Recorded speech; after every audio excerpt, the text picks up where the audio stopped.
안녕하세요. 1토항사입니다. 3월 18일 국내 경기 4경기하고 메이저리그 1경기 있어가지고 총 5경기 분석해드리도록 하겠습니다. 우선 첫 경기 이제 KB손해보험하고 대한항공 경기인데, KB손해보험은 지금 2위를 확정지은 상태고, 대한항공은 3위를 확정지은 상태다 보니까 양 팀이 이제 플레이오프에서 맞붙는 그러한 경기입니다. 그 플레이오프를 맞붙기 이전에 마지막으로 붙는 6라운드 경기입니다.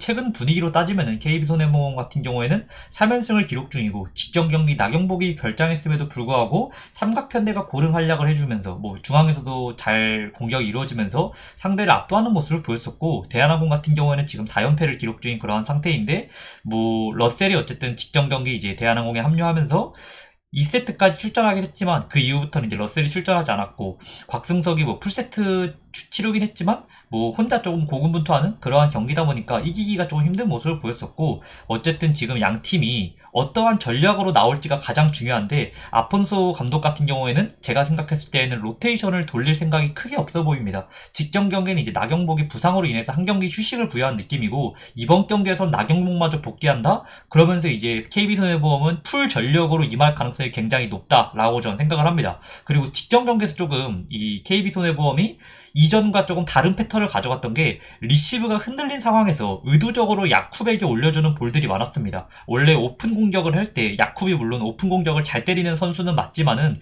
비에나에게 더 많은 오픈 공격을 올려주거든요. 원래 황태희 세터 같은 경우에는. 근데 직전 경기에서는 비에나가 오픈 공격을 5개밖에 시도를 하지 않았고, 야쿠브이 그거의 2배인 10개를 시도하는 모습을 가져갔기 때문에 조금 KB손해보험이 직전 경기에는 조금 다른 패턴을 보여줬었다. 이렇게 패턴의 변화를 줄 수는 있긴 하더라도 주전 선수들이 출전할 가능성은 저는 높다. 이게 제가 생각하는 결론이고, 지금 대한항공 같은 경우에는 이번 경기 저는 직전 경기 이제 토미 감독이 인터뷰에서 이제 KB전 라인업을 조금 변화할 걸 염두에 두고 있다, 이렇게 말했기 때문에 초반에는 무조건 풀전력으로 갈 가능성이 높다라고 생각을 합니다. 풀전력이라고 하면은 한 선수도 복귀하고 김민재라든지 김규민이라든지 이러한 이제 부상으로 이탈했던 선수들이 모두 이제 복귀하는 그러한 경기가 되지 않을까라고 저는 생각을 합니다. 양 팀 모두 풀전력으로 붙는다면은 당연히 어쨌든 저는 배구에서 가장 중요한 게 삼각편대의 공격력이라고 계속 말씀을 드리고 있는데, 삼각편대 공격력에서 어쨌든 KB손해보험의 우위를 예상하고 있고, 게다가 대한항공 같은 경우에는 미들 블로커들의 리딩 블로킹 능력이 가장 안 좋은 그러한 팀이라고 제가 말씀을 드렸는데, 러셀 같은 경우에도 블로킹이 강점은 아닌 선수이기 때문에 KB가 충분히 화력 싸움에서 우위를 점할 것으로 예상이 됩니다. 그리고 대한항공은 이번 경기 풀전력으로 나선다고 해도 한 선수 김규민이 복귀하는 그러한 그림인데, 이들이 과연 풀세트를 소화할 수 있는 그러한 컨디션일지, 그리고 경기 감각이 안 올라왔을 가능성이 높다라고 판단되기 때문에 저는 이번 경기 양팀이 풀전력인 그러한 상태면은 KB손해보험의 3대0 혹은 3대1 승리? 3대0, 3대1, 3대0 이렇게 무난한 승리도 가능한 경기로 예상하면서 KB 승, 그리고 이제 KB 마헨 언더오바는 언더 쪽 추천드리도록 하겠습니다. 그리고 다음 경기는 이제 페퍼하고 현대건설 경기입니다. 페퍼 같은 경우에는 직전 경기 정관장을 상대로 셧아웃 패배를 기록을 했는데, 팀 공격 성공률이 30%에 그치는 답없는 공격력을 보여줬고, 선수가 유니폼을 놓고 와가지고 2세트 중반에 투입되는 어처구니 없는 일도 있었고, 그냥 지금 페퍼 같은 경우에는 삼각편대의 공격력, 리시브 모두 심각한 그러한 상황이고, 게다가 최근에는 장희의 공격 성공률도 많이 떨어진 상태입니다. 직전 경기에서는 어쨌든 장희가 공격 성공률 50% 이상을 넘겨주면서 준수한 활약을 해준 건 분명하긴 하지만, 세터와의 호흡이 잘 안 맞는 모습도 많았고, 리시브가 워낙 불안하다 보니까 장희에게 올려줄 만한 볼들이 많이 없었습니다. 그렇기 때문에 페퍼의 가장 큰 장점이라고 볼 수 있는 이 장희가 전위에 있을 때 다양한 공격 패턴, 그리고 장희를 1옵션으로 쓰면서 전위에 있을 때는 쉽게 사이드아웃을 돌리는 그러한 패턴들이 최근에 안 나오고 있다 보니까 장점은 사라지고 단점이 더욱더 극대화된 그러한 이제 페퍼의 상황입니다. 그리고 현대건설 같은 경우에는 직전 경기 이제 IBK 기업은행에 3대1 패배를 기록을 했는데, 이번 경기 조금 라인업 예측이 좀 힘든 상황입니다. 제가 생각했을 때에는 주전하고 벤치 조금 로테이션을 돌릴 가능성이 높다라고 생각을 하고 있고, 일단은 주전들을 무조건 내보낼 가능성이 높다라고 생각을 하고 있는 게, 초반에는 무조건 주전을 낼 가능성이 높다라고 생각하는 이유가, 최근 경기력이 너무 안 좋았어서 어쨌든 한번 기를 살리고 들어가야 된다라고 저는 생각을 해가지고 주전이 스타팅으로 나설 가능성은 저는 높다라고 생각을 합니다. 그리고 어쨌든 지금 페퍼가 경기력이 너무 개판이어가지고 무조건 반대를 가야 되는 그러한 팀이라고 저는 생각을 합니다. 현대건설도 경기력이 좋은 건 아니고 풀전력으로 3세트를 모두 풀세트를 치룰 가능성은 적다라고 생각되기 때문에 3대1 혹은 3대2 현대건설 승리를 예상합니다. 그래서 그래서 뭐 개인적으로 이 경기는 라인업에 대한 이슈가 너무 커가지고 배팅하는 거를 조금 비추천 드리도록 하겠습니다.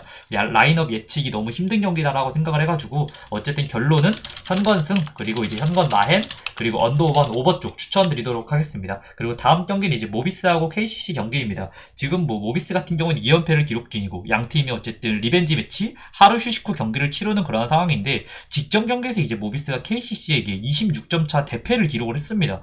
초반부터 선수들 경기력이 굉장히 좋지 못했고 수비에 대한 집중력 문제도 너무 답이 없었고 그냥 경기력 자체도 답이 없습니다. 그리고 이제 1세트에 1쿼터 때 이제 리드를 내준 그러한 이후부터 계속 이제 외곽슛에 의존하다 보니까 점수가 오히려 더 벌어지는 모습을 보였었고, 그냥 뭐 경기력에 대한 평가가 의미가 없다라고 생각을 합니다. 선수들이 저점의 경기를 보였기 때문에 선수들의 이 직전 경기에 대한 경기 분석은 크게 의미가 없을 것 같고, 어쨌든 뭐 직전 경기에서 좀 봐야 될 게 앞선 수비가 굉장히 쉽게 벗겨지고 그 상황에서 나머지 선수들이 뭐 헬프 디펜스도 제대로 이루어지지 않다 보니까 골밑 수비가 안 되는 게 가장 큰 문제였다. 이 부분은 저는 충분히 보완이 가능한 부분이다 라고 저는 생각을 합니다. 그리고 뭐 이번 경기에서 어쨌든 박무빈하고 김국찬은 아직 출전 여부가 정해지지 않은 그런 상황입니다. 그리고 이제 KC 쪽을 말씀드리면은 직전 경기에서 이제 승리를 하면서 12연패에서 탈출하는 그러한 모습을 보였었고, 직전 경기에 이제 허웅이 결정을 했고 이번 경기에는 아직 뭐 허웅이 출전 여부가 정해지지 않은 그러한 상태입니다.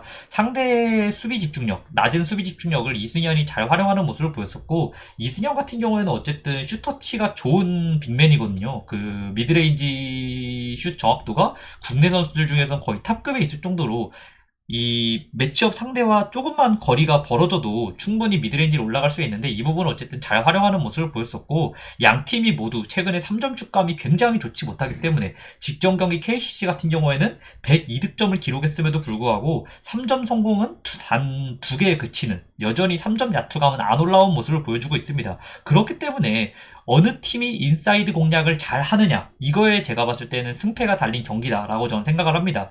용병이나 포워드 포지션을 비교하면은 당연히 모비스가 압도적인 우위를 점하고 있다라고 저는 생각을 하고 있고, KCC가 직전 경기 이기긴 했지만 여전히 핵심 선수들은 이제 부상 이슈를 달고 있는 그러한 상황이고, 최준용이나 송교창, 허웅 이러한 핵심 선수들이 부상 이슈를 안고 있는 그러한 상황이고, 팀 분위기도 매우 좋지 못한 상황으로 이번 경기 저는 어쨌든 모비스가 복수하는 그러한 경기가 되지 않을까, 모비스의 무난한 승리를 예상합니다. 그래서 뭐 이번 경기 일단 승패 같은 경우에는 모비스 승, 그리고 이제 승호패는 모비스 승, 그리고 이제 모비스 마헨, 그리고 언더오바는 오버 쪽 추천드리도록 하겠습니다. 그리고 다음 경기는 이제 우리은행하고 BNK 썸 경기입니다.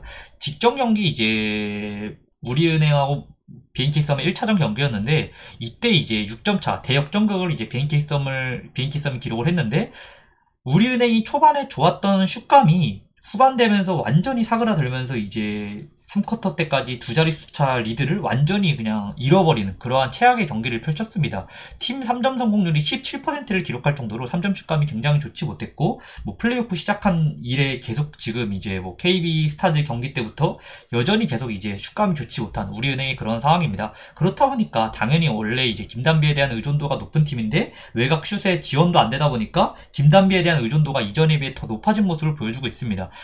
BNK가 그래도 전술을 잘 짜왔다라고 생각을 하고 있는 게, 김단비에 대해서 굉장히 타이트한 수비를 가져가고 있고, 공격을 할 때에도 KB스타즈 같은 경우에는 김단비가 조금만 헬프 수비, 조금만 움직여도 이제 김단비 쪽으로 공격을 안 하는 모습이 굉장히 많았거든요. 그렇기 때문에 수비 시에는 김단비가 어느 정도 그래도 체력 세이브가 조금 되는 모습, 헬프 디펜스를 빼면은 1대1 매치업에서는 김단비가 체력 소모가 거의 없었기 때문에 KB스타즈 때문에는 이제 수비에서는 김단비가 에너지 레벨을 굉장히 조금 아낄 수 있는 그러한 모습이었는데, 이번에 BNK 썸 때는 BNK 썸이 어쨌든 김단비랑 매치업에 있는 김소니아나 어쨌든 그러한 선수들이 탑으로 스크린을 걸러 나오면서 계속해서 김단비의 체력 소모를 시키는 그러한 장면들이 계속 나왔습니다.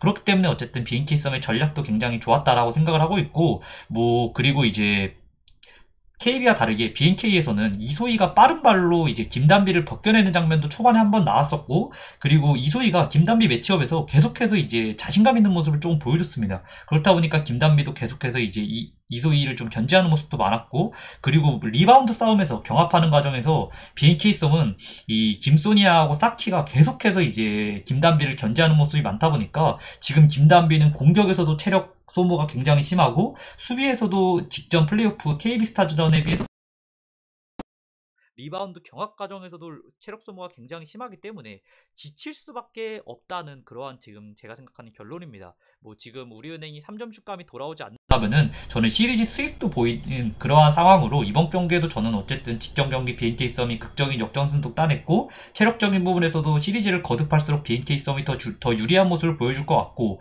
여전히 우리은행 같은 경우에는 3점 슛감이 좋지 못한 그러한 상태다 보니까 우리은행이 3점 슛감이 돌아오기 전까지는 계속해서 BNK 썸이 리드를 점하지 않을까라고 저는 생각을 해가지고 BNK 승 그리고 승호패는 조금 접전 승부를 예상해서 무승부 그리고 이제 BNK 마헨 그리고 언더오버는 언더 쪽 추천드리도록 하겠습니다. 그리고 마지막 이제 시카고 컵스하고 LA 다저스 이제 메이저리그 경기입니다. 뭐 도쿄 시리즈로 이제 저녁 시간대에 잡혀 있어가지고 이제 해드리는 거고 뭐 한 경기밖에 없어가지고 조금 자세하게 해드리도록 하겠습니다.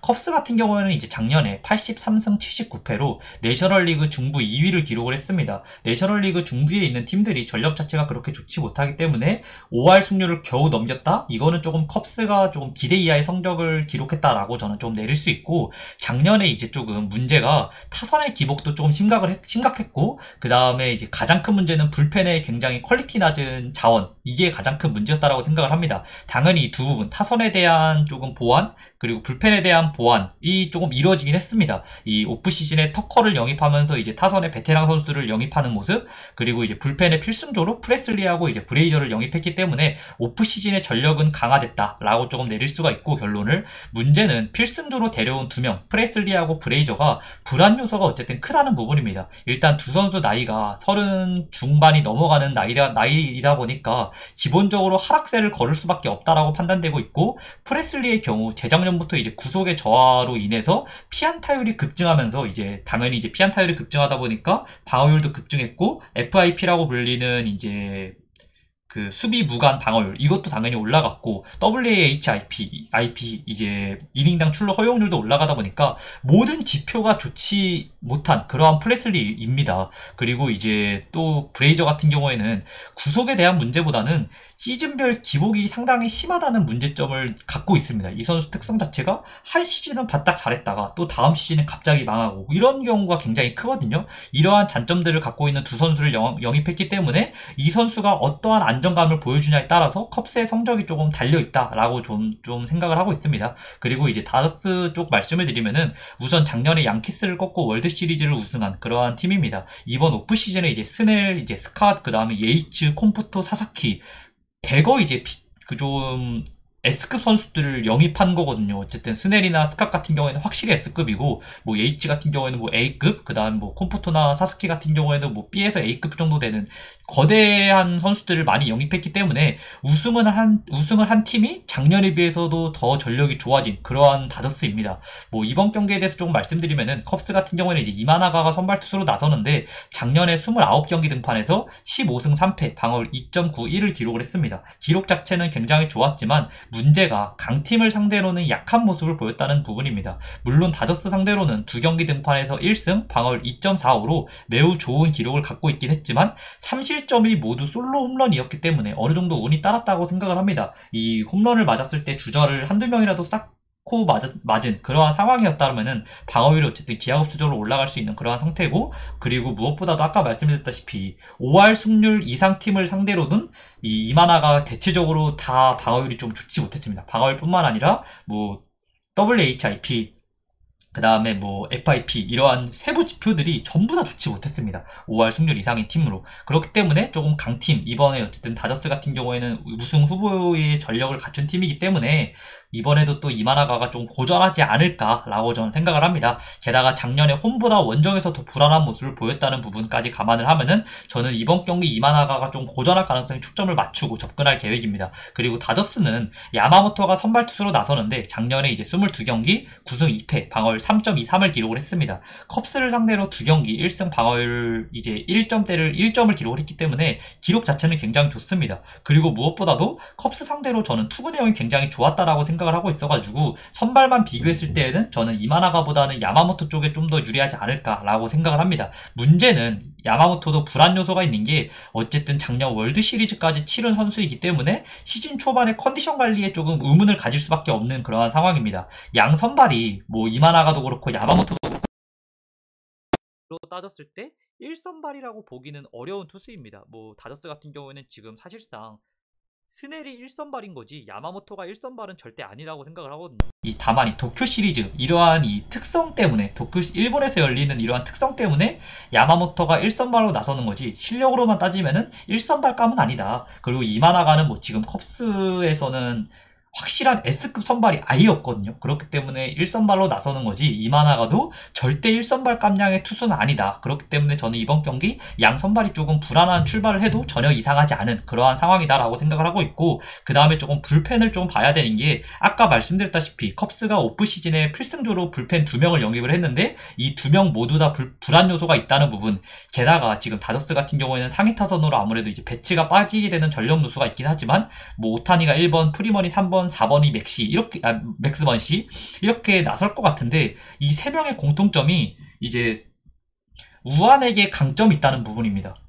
뭐 우한 타자로 우한 그 자완보다 확실히 우한에게 강점이 있는 세 명인데 이 시카고 컵스 불펜을 보면은 필승조 세 명이 모두 다 이제 다 우한 투수입니다. 게다가 추격조라고 볼 수 있는 자원들도 전부 다 우한이기 때문에 이 상위 타선에게 기회가 걸린다? 중후반 이후에? 그러면은 다저스가 충분히 대량 득점으로 이어갈 가능성도 염두에 둬야 될 것 같습니다. 그리고 뭐 이제 다저스 같은 경우에도 지금 26인 로스터가 오늘 이제 발표가 됐는데 불펜에서 지금 뭐 그라테롤, 코펙, 필립스 이 세 명이 부상으로 인해서 IL에 등재돼 있다는 점에서 불펜이 어쨌든 풀 전력이 아니라는 부분. 그래도 뭐 여전히 이제 다저스 불펜은 굉장히 좋은 건 맞지만 어쨌든 이 마무리 테너스캅 같은 경우에도 시범 경기 활약이 조금 아쉬웠고, 그리고 어쨌든 뎁스가 굉장히 중요한데 뎁스가 어쨌든 풀 전력이 아니라는 부분, 그렇기 때문에 7.5 기준점은 조금 낮다라고 저는 생각을 합니다. 다득점 양상 속에서 다저스의 승리를 예상하고 있어가지고 일반 승패 같은 경우에는 저는 다저스 승,